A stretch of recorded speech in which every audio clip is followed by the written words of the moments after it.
안녕하십니까. 서민과 뉴스와 서민 홍영표입니다.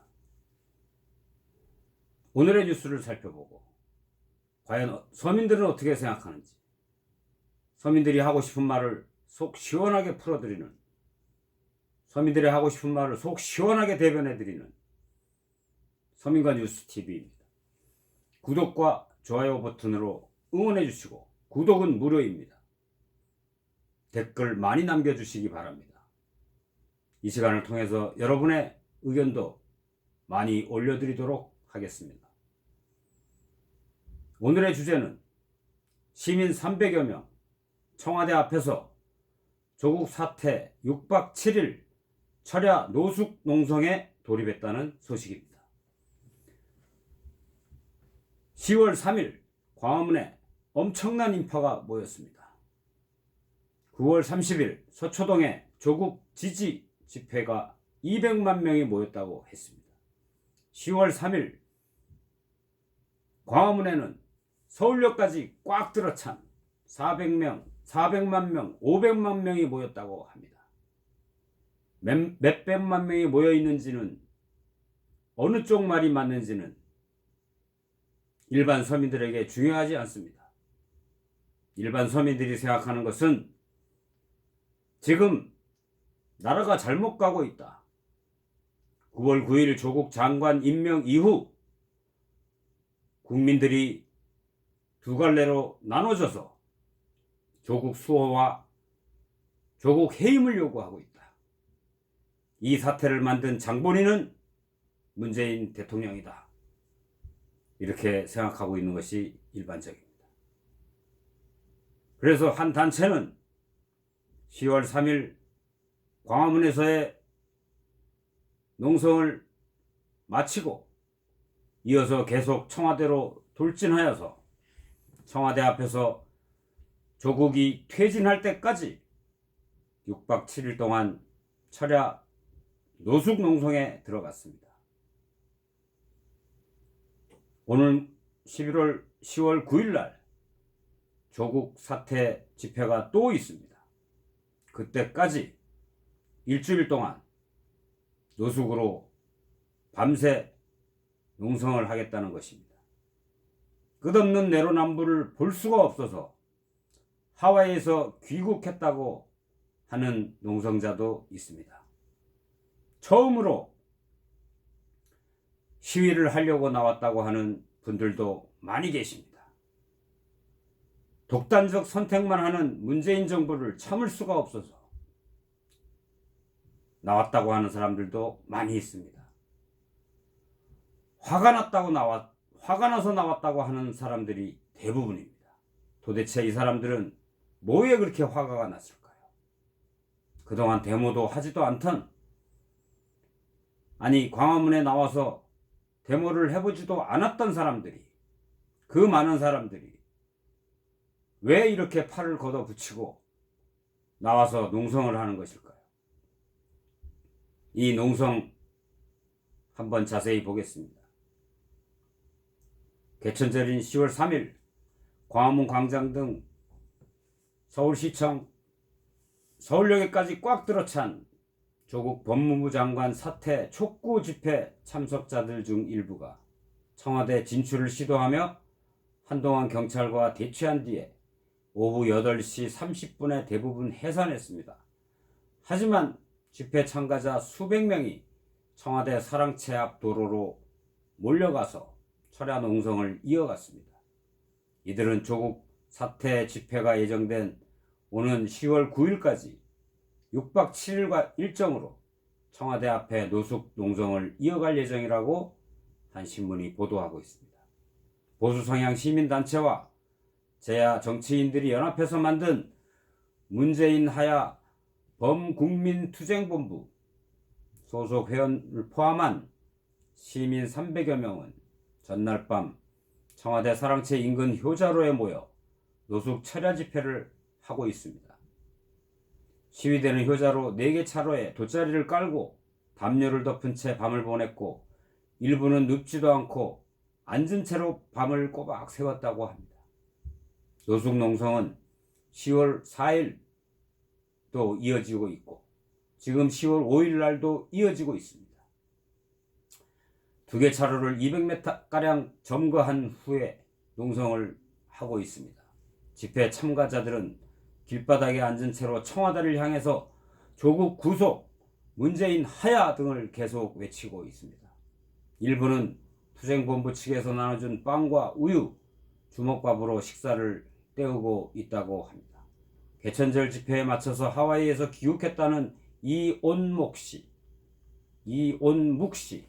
죄송합니다. 63살이십니다.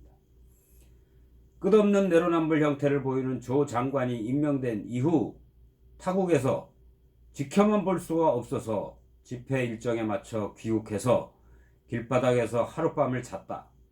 밤사이 추워서 덜덜 떨고 세수와 양치질도 못했지만 그런 게 불편한 게 아니라 서민들의 목소리를 듣지 않고 독단적인 선택만 해 나가는 이 문재인 정부의 행태가 도저히 참을 수 없어서 괴로운 것이다 라고 말했습니다. 강원도 홍천에서 올라온 황성태 씨 56세 이렇게 말했습니다. 문재인 대통령이 우리 서민들을 좀 생각해주면 좋겠다는 마음에 여기서 밤을 새웠다. 지도자 자리에 오른다고 누구나 지도자가 되는 것이 아니라 국민을 사랑하고 있다는 마음이 전해져야 하는데 현 정부는 자신의 편이라고 생각되는 이들의 의견만 듣고 있으니 가슴이 너무 답답하다 이렇게 지적했습니다. 경기도 일산에서 왔다는 51살의 박경화 씨는 이렇게 말했습니다. 서로 알지도 못하는 시위 참가자들이 자발적으로 모여 밤을 새웠다. 경제는 끝없이 추락해가고 있고 자식들의 취업도 힘든 상황에서 누구는 편법을 써서 자신의 가족들 챙기기에 바빴던 그런 조국 씨를 법무부 장관 자리에 앉히는 임명권자에게 우리의 목소리 좀 들어달라고 요구하는 차원에서 청와대 앞을 도저히 떠날 수 없다 라고 말했습니다. 밤사이에 해산한 뒤 이 사람들은 이날 오전 다시 집회 장소로 모인 참가자도 일부 있었습니다.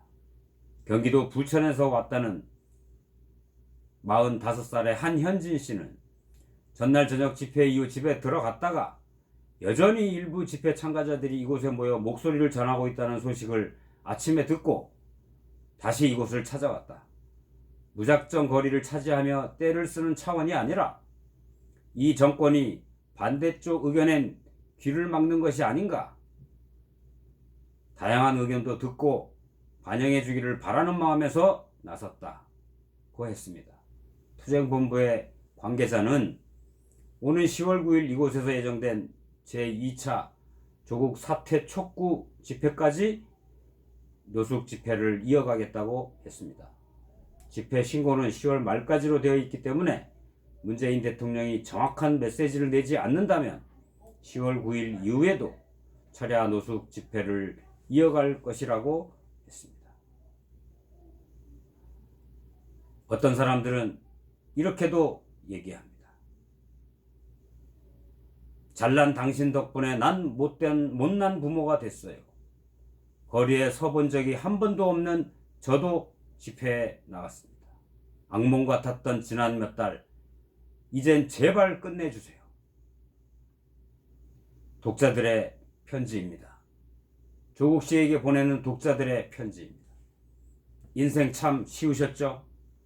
어린 시절부터 공부도 잘하고 모범생이었으니 그 선한 얼굴로 무슨 말을 해도 사람들이 다 믿어줬을 테지요? 그런 아이가 꼭 있었어요. 자긴 아무 잘못 없다는 표정만 지으면 어떤 벌도 피해갔었던 그 인물로 세상 살기 참 편했겠죠? 스치는 눈길만으로도 잘 보이고 싶어하는 사람들이 줄을 서고 내가 굳이 나서서 부탁하지 않아도 사람들은 호의를 베풀고 그런 삶이 당연하던가요? 좋은 머리로 세상을 보니 사람들이 참 미련하게 보였겠어요. 뭐하러 안 되는 일을 저리 애쓰나 한심해 보였겠죠. 머리만 조금 쓰면 되는데 세상에 편한 길이 이리도 많은데 그거 왜 안 보일까 한심했겠죠. 그 길을 모르는 사람들이 안타깝기는 하셨나요? 참 가정적이기까지 하시네요. 심약한 아내와 순진한 아들들을 돌보느라 몹시도 마음 아파하시더군요. 그런데 왜 다른 가족은 안 보였을까요? 노심초사 자녀들의 앞길을 염려하는 이 나라 엄마들은 모두 들러리만 서면 되는 거였나요?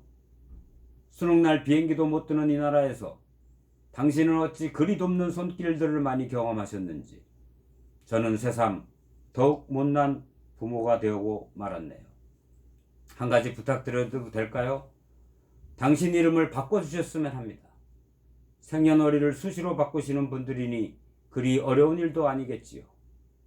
당신이 빼앗아 가버려 더 이상은 내 나라를 마음껏 불러볼 수도 없네요. 그 이름을 부를 때 파렴치한 누군가의 얼굴이 떠오르니 이 분노까지 힘없는 우리의 몫인가요? 이제는 부디 잊혀지기 바래요. 끝이 안 보이는 악몽과도 같았던 지난 몇 달간의 일들을 제발 끝내주세요. 이제는 당신과 당신 가족의 소식을 더 이상 듣지 않을 수 있었으면 좋겠어요. 훗날 당신도 누구처럼 언젠가 다 밝혀질 줄 알았다는 고백을 하게 될 겁니다. 너무 늦은 고백이 되지 않기만을 바랄 뿐입니다. 광화문 가는 길입니다. 세상 돌아가는 일이랑 담 쌓고 살았는데 그냥 집에 가만 있기가 그렇네요. 정치에 관심 없는 아줌마가 나갈 땐 문제가 심각한 거겠죠. 70년대, 80년대를 신촌에서 살며 공부보다 시위를 더 많이 한 캠퍼스에서 젊은 시절을 보내면서도 사람 많은 곳에 가지 말라는 아버지 말씀 때문에 한 번도 거리에 나서 본 적이 없는 중늙은이 아줌마가 광화문행 버스에서 씁니다. 오늘 우리나라가 세워진 날인데 이 나이 되도록 나라 위에 한 일이 아무것도 없는 것 같아서 이 망가진 나라를 물려받을 자식들에게 너무도 미안해서 그냥 집에서 뒹굴기에는 너무도 죄책감이 들어서. 익명의 독자가. 여러분, 이 익명의 독자, 중늙은이 아줌마,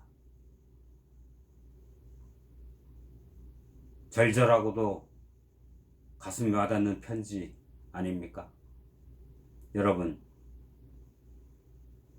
이 편지와 이 영상을 주위에 많은 분들에게 공유해 주시고 오는 10월 9일 제2차 광화문 촛불 집회에 부디 참석하셔서 지금 사회민주주의 국가로 가고자 하는 이 나라를 자유민주주의 대한민국으로 지켜내야 할 것입니다. 일반 서민들은 사회주의자라고 하는 사람을 장관으로 앉힌 대통령과 그 정권에 분명히 표로서 내년도에 심판을 해야 합니다. 내년 대선에서도 꼭 사회주의자로 가고자 하는, 사회주의 국가로 가고자 하는 이런 집권층을 우리는 교체해야 할 것입니다. 대한민국의 주권은 국민 우리에게 있습니다. 대통령은 우리 국민이 권력을 위임해준 5년짜리 공무원 한 사람일 뿐입니다. 그 한 사람이 대한민국 국민 대다수의 뜻을 따르지 않는다면 우리 국민들은 국민 저항권을 행사하여 그 국민들의 뜻을 따르지 않는 정권을 교체해야 할 것입니다. 내년 총선에서, 다음번 대선에서 여러분들의 한 표 한 표가 더욱더 소중해짐을 새삼 느낍니다. 감사합니다.